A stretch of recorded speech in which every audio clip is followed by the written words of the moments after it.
예, 제 5강 시작하도록 하겠습니다. 5강의 제목은 여기 나오는 품사의 전환입니다. 이게 왜 필요하냐면요. 지금 우리 주소가 어떻게 되냐면, 지난번에 이제 문장, 맨 처음에 문장의 완전한 문장의 예에서 몇 가지 중요한 개념들 봤죠. 주어, 서술어, 주부술, 뭐뭐 수식어, 피수식어, 주요서, 종료서 이런 것들 봤고요. 그 문장이 그냥 주어 서술어만 있는 게 아니라, 주어 서술어 목적어 보어 이런 성분들, 그리고 수식어가 필요하다라고 하는 거.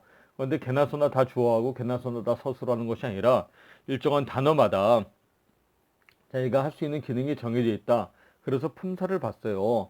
그래서 명사, 대명사, 동사, 형사, 부사, 전치사, 접속사, 감탄사 이 8가지의 품사가 있는데, 특히 그 중에서 가장 중요한 품사는 명사, 형사, 부사다. 그래서 동사를 중심으로 해서 명사, 형사, 부사가 돌아간다. 그런데 그 명사, 형사, 부사는 그냥 한 단어만 가지고 얘기하는 것이 아니라 구와 절로 확장된다. 이런 얘기를 봤어요. 그런데 어떤 단어가 그냥 뭐 이렇게 하나의 품사로 딱 고정이 된 게 아니에요. 그래서 의미는 있지만 그 기능은 문장 안에서 달라질 수 있다라고 하는 게 품사의 전환 이론이에요. 네, 그걸 보시면서 요 문장을 좀 문장을 봐가면서 이야기를 좀 하겠습니다. 목차 치우고요. 예, 여기 이제 오늘 품사의 전환 예문 보시도록 하겠습니다. 문장을 좀 이렇게 가려가면서 이렇게 가리면 좀 집중이 좀 되려나요? 예, we have much rain in summer라고 하는 예문이 있네요.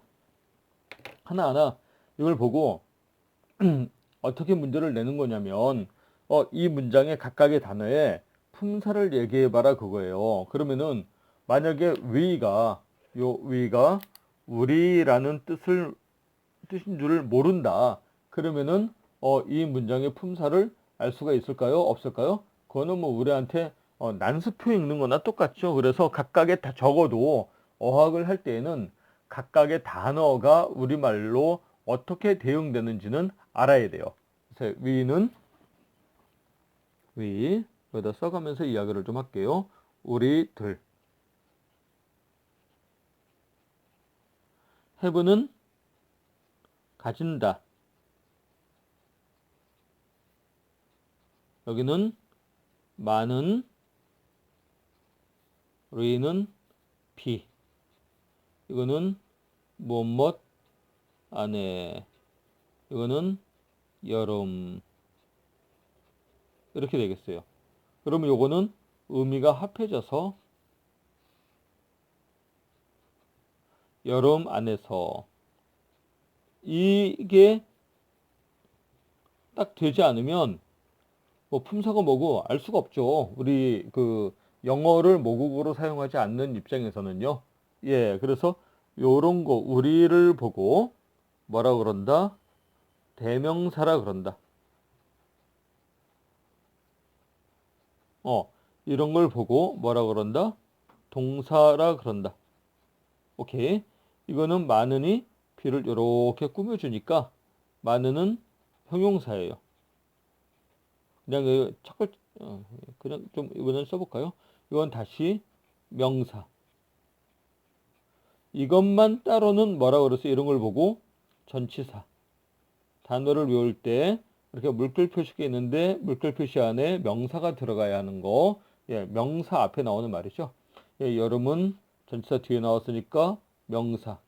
그런데 전치사 플러스 명사가 한꺼번에 의미를 형성해요. 전치사 플러스 명사는 각각 놓을 수가 없어요. 그러면 여기서 문맥상 해석을 하지 않으면 얘의 뜻을 알 수가 없다. 그런 얘기예요. 그럼 얘를 전체적으로 해석을 한번 해보자고요. 이걸 그대로 조합을 하면, 우리말 조합을 한다는 말은 우리말식으로 어순을 조합한다는 말이에요. 우리는 여름에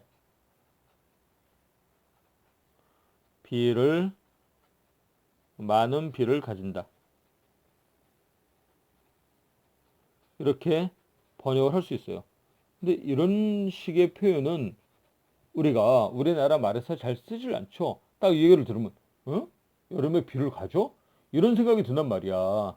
그래서 이것을 뜻풀을 가만히 해보니까, 이 사람들이 we have much rain in summer, 우리말로 직역을 하게 되면 여름에 비를 많이 가진다라는 말을 도대체 언제 하나 이거를 가만히 관찰을 해보는 거예요.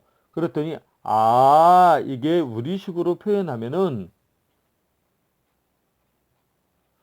여름에는 비가 많이 온다 라는 뜻이구나 라는 것을 경험적으로 알게 되는 거예요. 경험적으로.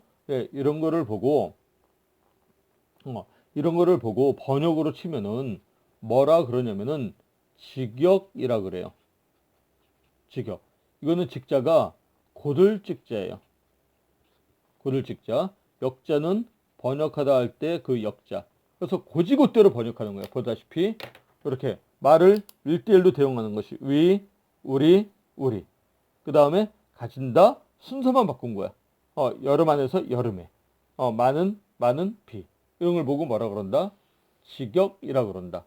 근데 이렇게 이 직역을 해놓으면은 서로 언어적인 배경, 문화적인 배경이 다르기 때문에 이게 뭔 말인지 알 수가 없잖아요. 그래서 이런 식으로 우리가 이해할 수 있는 방식으로 번역을 하는 걸 보고 뭐라 그런다? 의역이라고 해요. 의역이라는 게 뭐냐면은 뜻자 번역하다 할 때 그 역자예요. 이와 같이 직역과 의역 중에서 이와 같은 직역과 의역 중에서 도대체 어떤 게 더 좋은 번역일까요?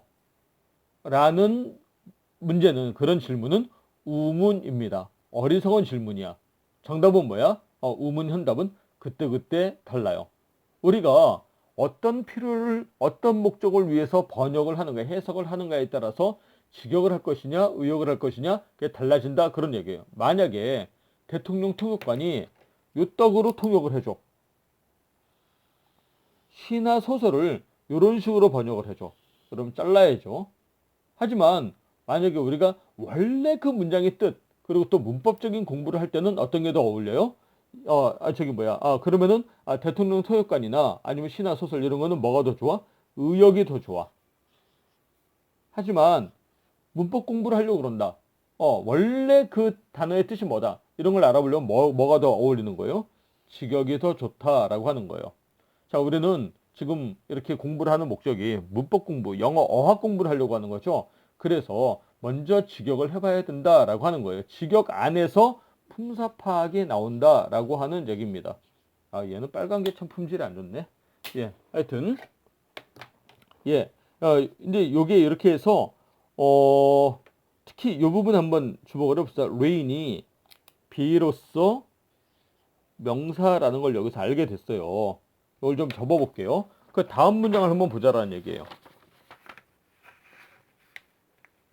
그 다음 문장을 보면 이번에는 이게 It rains very hard라는 문장을 우리가 보게 됩니다. 그러면 이 문장은 어떻게 되느냐? 한번 고지고대로 아까 얘기했던 대로 직역을 한번 해봅시다. 이트면은 그것. 이것은 비가 온다. very는 매우. hard는 뭐 심하게 열심히. 뭐 그 정도의 뜻이 있어요. hard가 은근히 어려운 단어예요. hard 단어풀이 좀 해드릴게요. hard. hard는 형용사로도 쓰이고 이게 adj는 adjective 형용사라는 뜻이에요. 예, 그리고 adv는 adverb 부사라는 뜻이고요. 예, 그냥 이게 참 사전에는 이렇게 adj로 되어 있기도 하고 a로 되어 있기도 하고 사전에 adv로 되어 있기도 하고 aid로 되어 있기도 하고 사전을 찾려면 요거 영어로 좀 알아야 되는데 지금 시간이 이걸 좀 이런 거를 설명을 해드릴 수 있는 시간이 있으려나 모르겠고요. 좀 봐서 될 수 있으면 요거 한번 어휘 정리를 한번 해드릴게요. 요걸 보고 부사라 그래요. 원래 형용사로서는 hard의 기본적인 뜻은 딱딱한이라는 뜻이에요. 딱딱하면은 먹기도 어렵고 알아보기도 어렵고 이 책은 좀 딱딱해. 그러면 책 카바가 따뜻하다는 게 딱딱하다는 것이 아니라 내용이 어렵다는 뜻이죠. 어려운이라는 뜻이에요. 그리고 부사로는 심하게 열심히 오케이. 이렇게 어휘 정리를 하고 넘어갑시다. 오케이. 근데 여기서 한 가지 좀 이상한 현상이 있어. 이 동사 안에 이게 동사로 쓰였다는 것은 위치로 봐서 주어 다음에는 서술어 해야 된다. 위치가 이렇게 되기 때문에 이게 또 평서문이고 하기 때문에 얘가 주어 서술어라는 건 알긴 알겠어요. 그런데 놀랍게도 이거는 이 안에 보세요. 요게 주어의 의미가 동사 안에 담겨 있다. 신기하죠? 그러면 원래는 사실은 뭐냐면은 여기에 이런 주어 같은 거 쓸 필요가 있어요, 없어요? 없어. 그런데 썼단 말이야. 얘는 저기 지난번에 이 보호 설명할 때 뭐라 그랬어요? 이거는 얘네 특유의 언어 습관 때문에 그래요. 그냥 아까 저번에 이 지도 그렸던 지도 또 그려볼까? 지도 나 못 그리는데 스칸디나비아 반도 여기 이렇게 이탈리아 반도 있고 여기 발칸반도 있고 하여튼 여기 뭐 영국, 잉글랜드, 뭐 여기 스코틀랜드 이렇게 있고 이 동네에서는요 이런 경우에는 이런 거 안 써요. 이런 거 안 써. 그런데 이 동네에서는 왜냐하면은 이 동사 안에 주어의 의미가 포함되어 있잖아. 그런데 얘네들은 이 주어가 없으면 찝찝해서 견딜 수가 없다니까? 참 신기해요. 근데 얘네만 신기한 게 아니야. 우리도 좀 그런 면이 있어요. 우리가 어떤 면이 있느냐면은 처갓집. 이 말이 어때요? 여러분들 보시기에? 좀 뭐 맞냐 틀리냐 이렇게 물어보는 건 좀 의문이지. 실제 쓰니까. 예. 근데 여기에 좀 중복이 되죠. 집가자로. 이거 설명한 것 같은데? 예. 이게 왜 집이라는 단어를 붙였을까? 가 다음에. 역전압도 역시 마찬가지예요. 역전압. 이게 앞전자 따라서 앞이라는 단어를 붙인 거야. 이거 무식해서 붙인 게 아니라고. 오히려 정확하게 집가자 뒤에 집을 붙이고 앞전자 다음에 앞을 붙인 거는 이게 집가자인지 이게 앞전자인지 알았다는 얘기예요. 근데 왜 이렇게 중복을 시켰을까? 찝찝해서. 우리말 이게 소리 말이잖아. 우리말은 한자어는 뜻 말이고 우리말은 운율이 굉장히 중요했던 모양이에요. 그래서 우리말 운율은 가사체도 3사체, 시주체도 3434, 3434, 3543 3음절 이상이 되지 않으면은 굉장히 찝찝한가 봐요. 예, 그래서 이 박자를 맞추기 위해서 언어 습관상 이렇게 됐다. 얘네도 언어 습관상 주어 서술어가 없으면은 찝찝해서 견딜 수가 없어. 그래서 그냥 요 이트를 쓴 거야. 이런 걸 보고 뭐라 그래요? 비인칭 이트라고 그래요. 예, 그러면은 여기서 이제 막간을 이용해서 비인칭 이트라는 것을 한번 공부를 잠깐 해봅시다. 항상 내 얘기는 똑같아요. 그게 뭐냐면 여러분들이 비인칭 이트가 뭐예요? 날짜나 실시간 거리요. 이런 식으로 대답하는 거는요. 정말 머리 나빠지는 비결입니다. 왜냐면은 비인칭이다. 그러면 뭐라고 생각을 해야 되냐면은 인칭 대명사다. 뭐라고 생각해야 되냐면은 인칭 대명사가 아니다. 아닌 거다. 그렇게 생각을 할 줄 알아야 돼요. 그럼 인칭 대명사가 뭔데? 이걸 한자풀이 또 해야 되겠죠? 사람인 일컬을 칭. 사람을 일컫는 대명사라는 거야. 예를 들어서 I, 뭐 you, 뭐 he, 뭐 이런 거 기타 등등 뭐 여러분 다 아는 거 we, you, they 뭐 이런 거. 근데 이런 거는 인칭 대명사일까요? 아닐까요? this, that, it. 이런 것들은 사람만 가르쳐. 이런 것들은 사람도 가르치고 사물도 가르쳐. 이런 것들을 통틀어서 공통적으로 한꺼번에 싸잡아서 얘기하려고 그러면 물칭 대명사라고 해야 되겠어요. 물질 사물을 나타내는 인칭 대명사라고 해야 되겠어요. 인칭 교집합을 찾아야 되겠죠. 인칭 대명사 이런 란 말이에요. 이트 뭐 아이들은 뭐 저기 a child는 이트로 받아요. 성이 없기 때문에. 예, 여하튼 그런데 이게 아니라는 거야. 그러면 어떨 때 쓰는 건데 이런 뜻은 아니고 그냥 막연한 상황에서 이렇게 주어를 꼭 써야 될 필요가 없어 보이는데 의미로는 그래도 찝찝해서 쓰는 대명사가 인칭 대명사 가장 맞는 거 우리도 거시기 하듯이 얘네도 이 비인칭 이트가 거시기라고 쓰였나 봐요. 예, 그래서 이 이트의 용법은요. 여기다 좀 올려서 써야 되겠다. 이렇게 정리를 해두세요. 이트의 용법은 여러분 혹시 메모가 가능하시면 필기를 하세요. 모든 공부는 딱 각이 떨어지게 이렇게 해야 됩니다. 네 가지 용법이 있어요. 딱, 딱, 딱. 예, 인칭 대명사. 그러면은 이것은 그것이라는 뜻이에요. 예, 하고 여기는 이 비인칭 대명사. 비인칭 대명사는 언제 쓰이냐면은 일단 막연한 상황이야. 주어를 쓰기에 조금 거시기한 상황. 말 그대로 이거는 거시기 이트라고도 할 수 있어. 대체로 이것은 날짜, 날씨, 시간, 거리, 기타 막연한 상황이면 다 이걸 쓸 수 있다. 예, 그 다음에는 가주어, 가목적어. 그 다음에 굉장히 특수한 용법인데 it, that, 강조 용법이라고 했어요. it의 용법은 이게 다야. 완전 끝이야. 정말로. 예, 그래서 it를 보면 항상 이 넷 중에 어떤 용법으로 쓰였는지가 순간적으로 판별이 돼야 돼요. 우선은 요거 좀 구경을 했고, 요거는 그때 가서 이제 나올 때 할게요. 요거는 조금 미래 영어가 좀 돼 있으신 분들을 위해서 하나만 더 정리할게요. 가주어는 주어가 낄 때 쓴다고 대부분 알고 있는데 그것도 딱딱 각이 떨어지게 정리를 해야 돼요. 가주어를 쓸 수 있는 상황.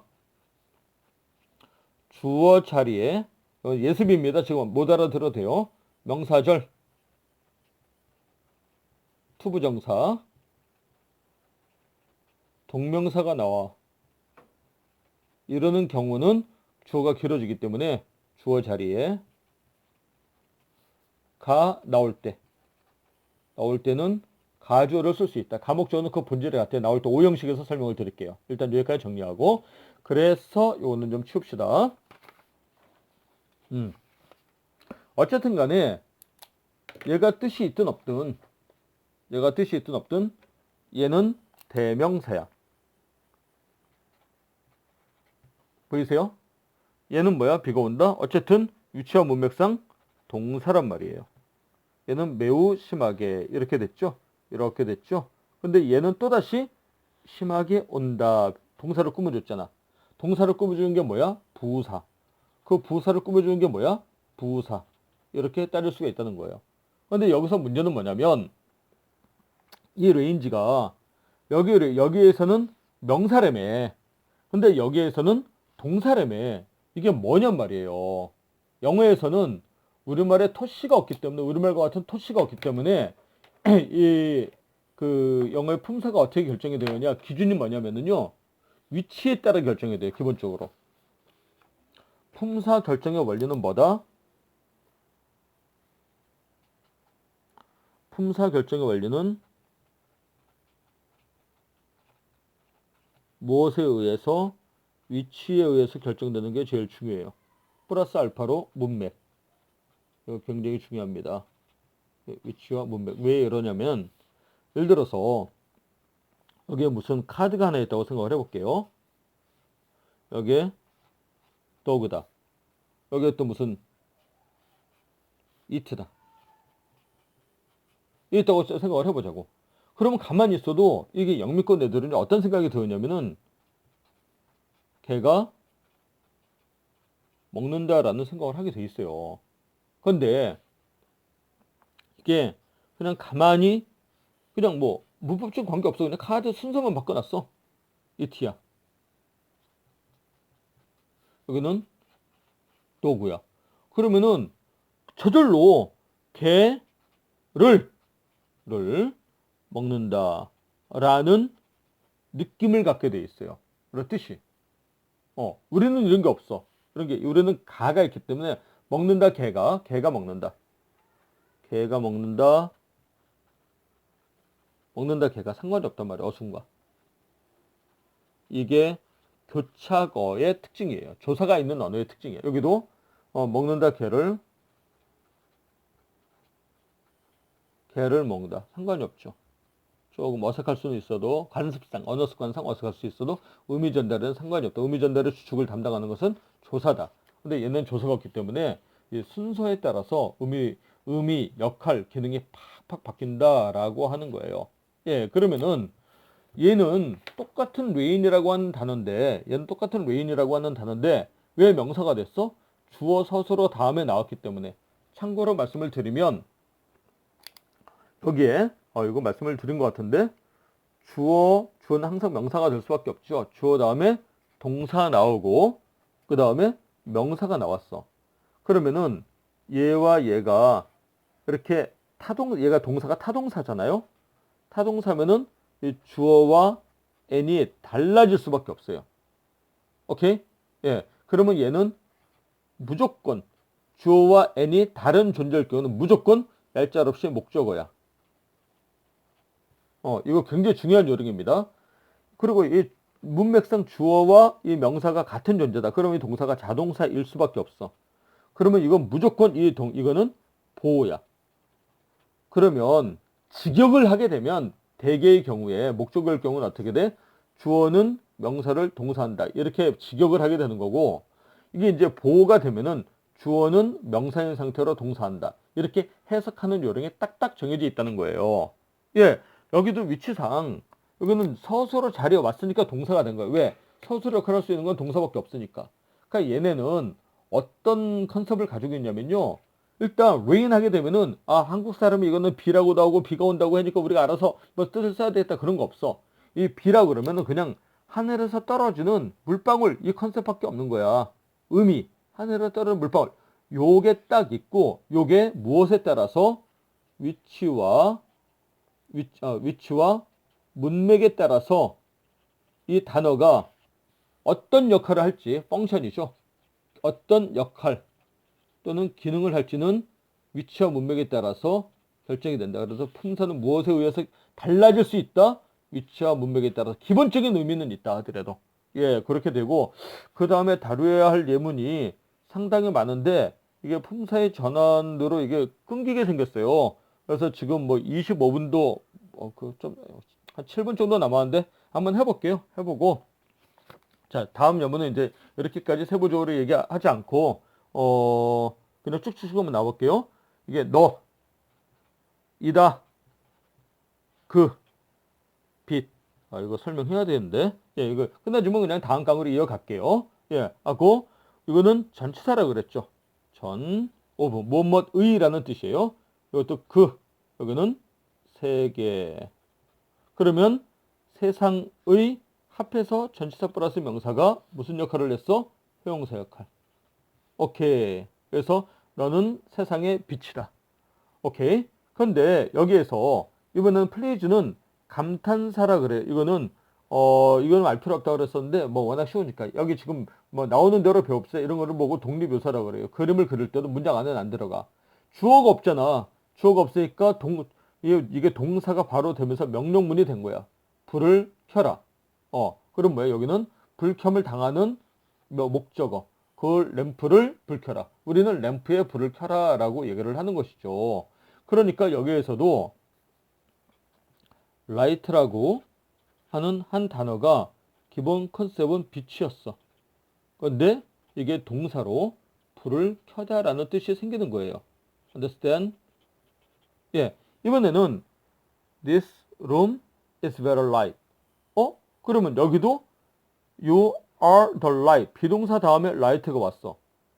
여기는 이 방은 빛이다 라고 번역을 해야 되겠어요? 아니면 이 방은 매우 밝다 라고 번역을 해야 되겠어요? 밝다 라고 번역을 해야 되겠죠? 예, 그래서 얘는 위치와 문맥상 형용사임을 할 수 있어요. 얘도 이렇게 꾸며주니까 형. 얘는 명. 얘는 비동사라고 그랬죠? 동. 얘가 형용사기 때문에 얘는 부사.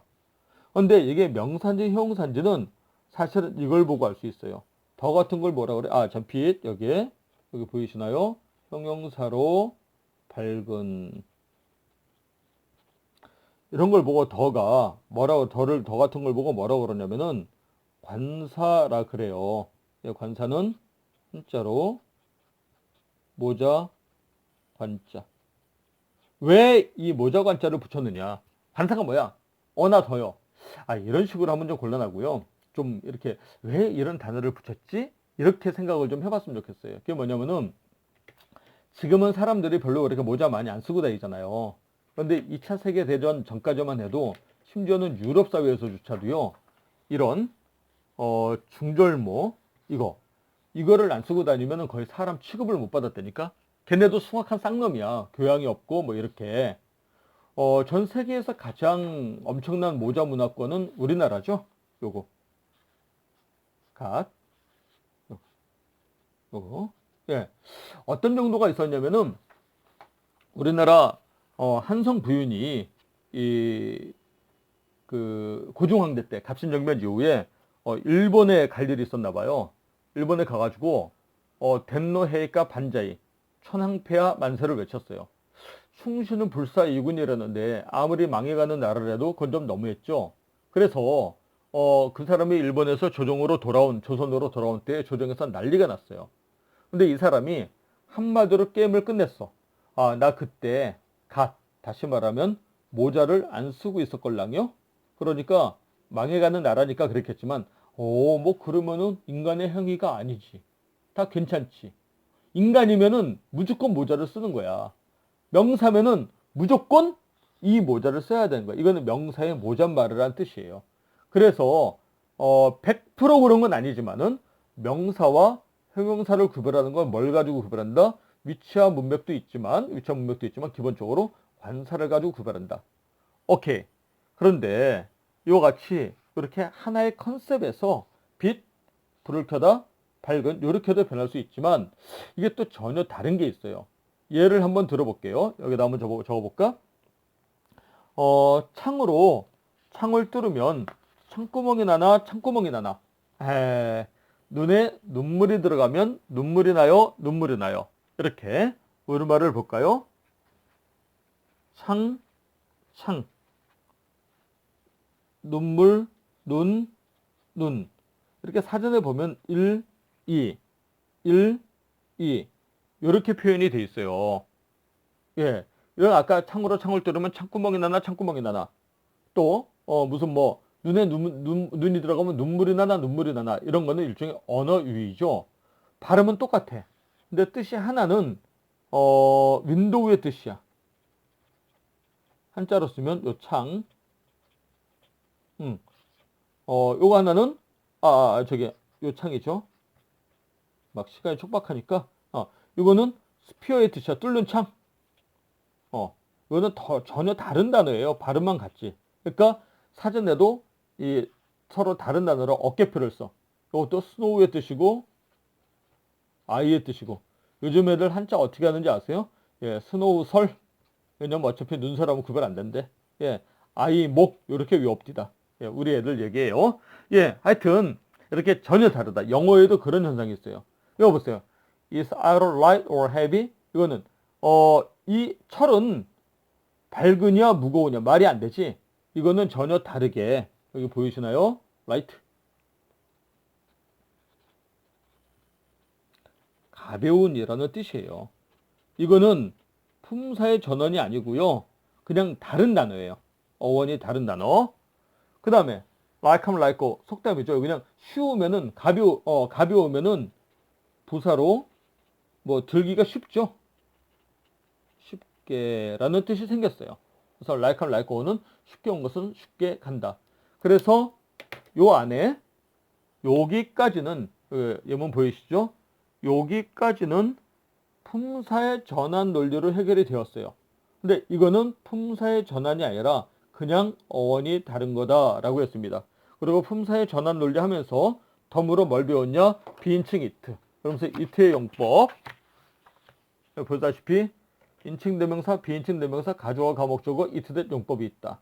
예, 그리고 덤으로 가주어, 가목적어는 언제 쓸 수 있냐? 주어 자리에 또는 오형식 목적어 자리에 명사, 절에나 투부정사나 동명사가 나올 때만 가주어 쓸 수 있다. 그러니까 그 외에는 주어가 아무리 길어도 가주어 쓸 수가 없어요. 여기서 정리하는 것은 어쨌든 품사, rain, 명사, rain, 동사, light, 명사, 동사, 형용사 전혀 다르게 가벼운, 쉽게 이렇게 위치와 문맥에 따라서 품사는 달라질 수 있다. 그것만 알면 나중에 또 공부하면서 차차 잡힙니다.